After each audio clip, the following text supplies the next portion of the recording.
This channel does not promote any violent, harmful, or illegal activities. All content provided by this channel is meant for an educational purpose only. Top quality और consistent performance के लिए सिर्फ silver pump नाम याद रखना। নিজের কর্তব্যরত স্থানে চিকিৎসক তিলোত্তমার ধর্ষণ ও খুনের ঘটনা ঘটেছিল। তারপর সুপ্রিম কোর্টে টাস্ক ফোর্স গঠন করা হয়, রূপরেখা তৈরি করা হয় চিকিৎসক পড়ুয়াদের নিরাপত্তার জন্য।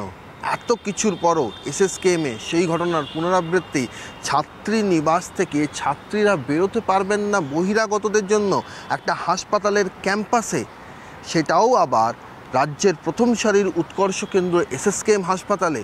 এই প্রশ্নই তুলছেন এসএসকেএম হাসপাতালে চিকিৎসক হতে আসা চিকিৎসক পড়ুয়ারা, যারা কর্তব্যরত জুনিয়র চিকিৎসক রয়েছেন তারা। কিছু মানুষজন তারা নেশা করে নানা রকম যেগুলো মাদক সামগ্রী সেগুলো ব্যবহার করতে দেখা যায়, এবং সেটা ঠিক হোস্টেলের গেটের সামনেই হয়।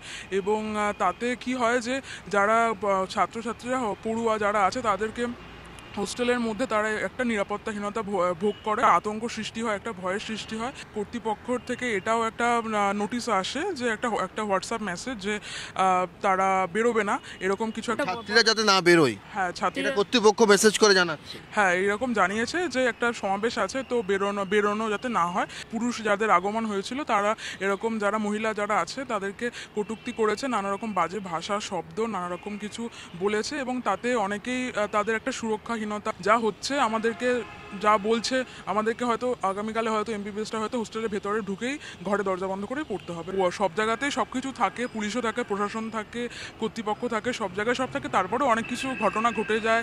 ক্যামেরায় সমরের সঙ্গে সৌরভ দত্ত, টিভি9 বাংলা, কলকাতা।